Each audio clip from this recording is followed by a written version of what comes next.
السلام عليكم ورحمة الله وبركاته. أهلا بحضراتكم. البنك المركزي المصري أعلن من دقايق ارتفاع معدل التضخم لشهر أكتوبر ل 19% مقابل 18% الشهر اللي فات اللي هو سبتمبر.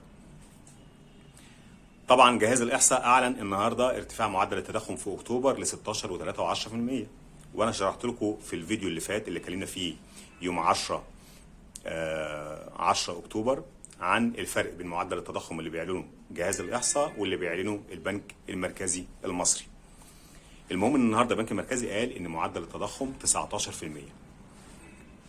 في الاجتماع اللي فات قلنا طيب اجتماع لجنة السياسة النقدية في البنك المركزي المصري اللي هو كان المفروض كان يبقى 3/11، لكن هم عملوه اجتماع استثنائي يوم 27 أكتوبر، وقلنا ساعتها يعني طالما معدل التضخم 18% المفروض ان تصدر شهادات جديده ب 18% ولا حاجه او اعلى من كده، وصدرت شهادات اكبر شهاده فيهم ب 17.4%.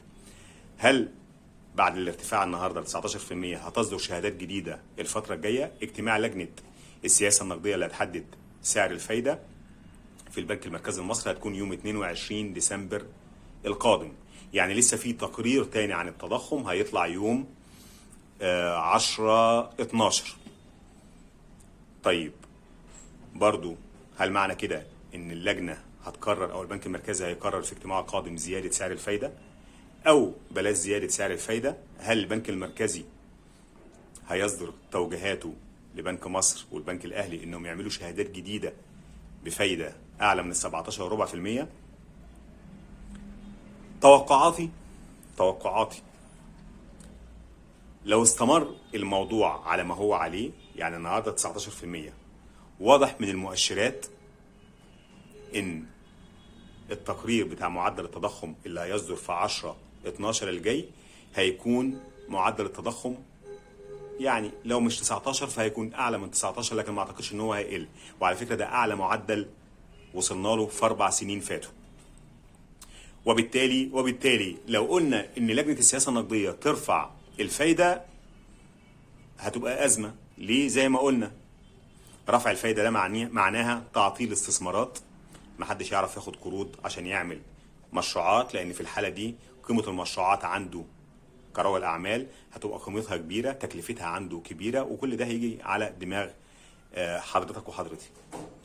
نفس القصة ديون الحكومة، طالما الفايدة زادت يبقى ديون الحكومة هتزيد، الفايدة عليها هتزيد، وكل 1% بيزود ديون الحكومة 28 مليار ويمكن أكتر كمان دلوقتي. 28 مليار دي زيادة على كل 1% في الفايدة، كان الكلام ده من 2-3 شهور، دلوقتي في ديون جديدة للحكومة وبالتالي أكيد الفايدة عليها هتبقى أكتر من كده، وغيره وغيره وغيره. يعني إيه؟ يعني الكلام ده لو اللجنة أو البنك المركزي زود سعر الفايدة هيكون تأثيره سلبي على كل حاجة بما فيهم أسعار السلع هترتفع أكتر.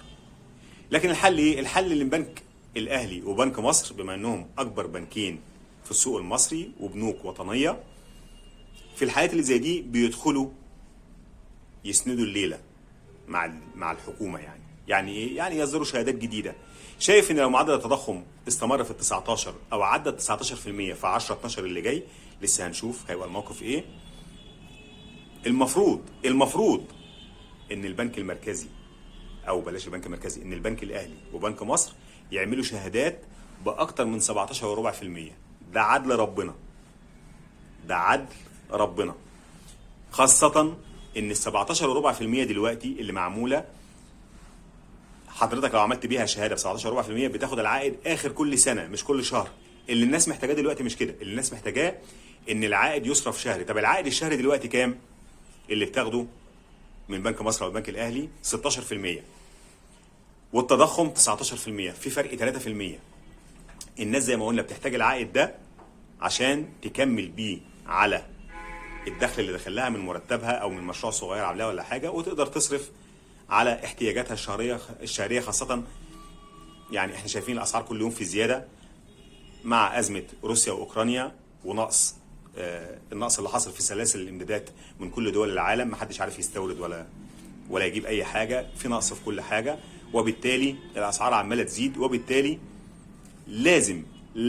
لازم لو معدل التضخم استمر على كده البنك الاهلي وبنك مصر يعملوا شهادات جديده بفايده اعلى وبعائد شهري مش سنوي، مش موضوع 17.4%. هتقول لي طيب في الحاله دي هيعملها 3 سنين؟ هقول لك لا، المفروض ان يعملوها 3 سنين. ليه؟ عشان زي ما قلنا قبل كده الناس اللي متابعين معانا يهربوا من حته الاحتياطي الالزامي اللي البنك المركزي بيعملها معاهم، اللي هو لو شهاده اكتر سنه او اقل من سنه بياخد البنك المركزي زي ما قلنا كده 18% من الفلوس اللي بتحطها انت في البنك دي، في بنك مصر او البنك الاهلي او اي بنك، بياخدها عنده احتياطي الزامي ومش بيدي عليها عوائد للبنوك دي اللي انت عامل فيها الشهاده. الله، طب ما هو في الحاله دي يبقى المفروض بقى هيعملها زي ما انت بتقول كده، زي ما انا بقول اكتر من سنه. هقول لك لا، في الحاله دي لان التضخم مش مضمون الفتره الجايه، وهقول لك ليه. فالمفروض ان يعملها بسنه واحده وخلاص بقى. دي بنوك زي ما قلنا كده، بنوك وطنيه، بنك اهلي وبنك مصر. معلش ال 18% دي انتوا بتكسبوا كتير، ربنا يبارك يا رب دايما، وشايفين كده مليارات ارباح. خلاص بقى يعني شيلوا الناس شويه وشيلوا الدوله برضو شويه، مفيش مشكله خالص. اعمل شهاده سنه واحده ب 20% فايده، وال 18% البنك المركزي هياخدهم منك ومش هيديك عليهم ارباح ولا حاجه. خلاص مش مشكله. يعني كان 14% الاحتياطي الالزامي وانت متعود على كده، زادوا بقى 18. 4% دي مش هتفرق كتير معاك كبنوك وطنيه كبيره جدا وعندها ودائع كتيره جدا. مش هتفرق معاك ال 4% دي، لكن هتفرق مع الناس كتير جدا الفتره اللي احنا فيها دي.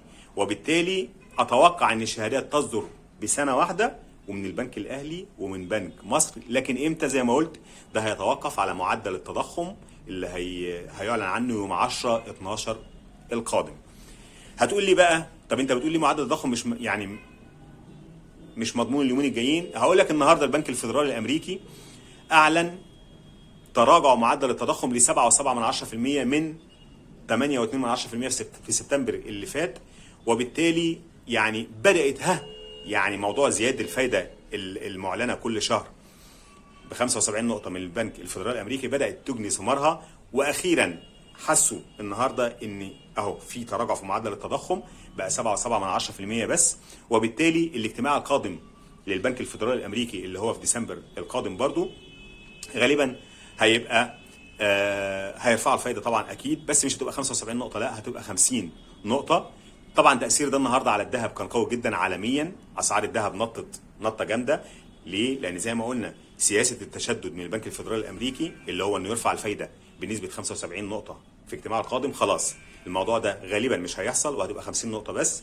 وبالتالي الناس اللي كانت بتحط او اللي كانت بتجري على الدولار عشان تحطه تشتريه وتحطه في البنوك الامريكيه عشان تاخد فايده اعلى، لا الفايده مش هتبقى اعلى ولا حاجه، ده هي 50 نقطه بس اللي هنزودها مش 75 نقطه. فده ايه اللي خلاه؟ فده حصل على اساسه ايه؟ حصل على اساسه النهارده او نتيجه لده حصل زياده على الاقبال عالميا في سعر الذهب، والاونصه وصلت النهارده ل 1750 دولار، ده السعر العالمي. وبالتالي زي ما قلنا يعني مؤشر الدولار عالميا تراجع. لكن عندنا احنا طبعا يعني احنا لنا ظروف تانية، احنا داخلين في تعويم وقصص تانية كتير. عشان كده بقول يعني يمكن الدنيا تهدى شويه، خاصه ان في انتخابات اللي هي بتاع مجلس النواب او الكونجرس الامريكي، والجمهوريين يعني هناك شادين حيلهم شويه على الديمقراطيين. ودول هتقول لي ايه اللي دخل ده في الموضوع؟ هقول لك الجمهوريين مش مع سياسه التشديد في اللي بيتخذها البنك الفيدرالي الامريكي، لا هم نفسهم مش عايزين كل شويه البنك يزود الفايده، هم مش عايزين كده. وبالتالي لو جم ويعني سيطروا على الكونجرس اكيد يعني الدنيا هتهدى شويه في الدولار برضو عالميا، عشان ما حدش يطلع يقول لي انت قريب يوسف الحسيني. لا، ارجع حضرتك للصفحه بتاعتي، انا اول واحد هاجمت يوسف الحسيني لما قال الدولار سعره هيتراجع وتحداك وروح البنك. بس كان بيقول الكلام ده امتى وهو الدولار ب 18 جنيه ولا ب 18 وشويه؟ فطلعت قلت انت بتهزر يا يوسف يا حسيني، يعني مش منطق اللي انت بتقوله ده. عندنا ازمه وما عندناش دولارات وي وكل المؤسسات بتقول ان الدولار رايح ل 22 و23 جنيه. فانت ما ينفعش تقول الكلام ده للناس وتدبس الناس معاك. انا قلت كده، لكن لما الدولار يجيب 24 جنيه ونص ما تستناش مني اقول لك ان لا الدولار لسه هيكمل تاني. لا، مش هيحصل طبعا، الا بقى لو انت مش عايز تشوف يعني حاجات معينه فانت حر بقى. في النهايه يعني زي ما قلت لكم اللي معاه فلوس يعني اصبر شويه لحد الاجتماع اللي هو بتاع لجنه السياسه النقديه 22 ديسمبر الجاي. ما تستعجلش في شهادات دلوقتي خالص، اصبر شويه يمكن تطلع شهادات جديده زي ما قلنا ب 20% ولا حاجه انت اولى بيها. وفي النهايه يعني ربنا يكتب لكم الخير جميعا، وتقبلوا تحياتي سمير طنطاوي. السلام عليكم ورحمة الله.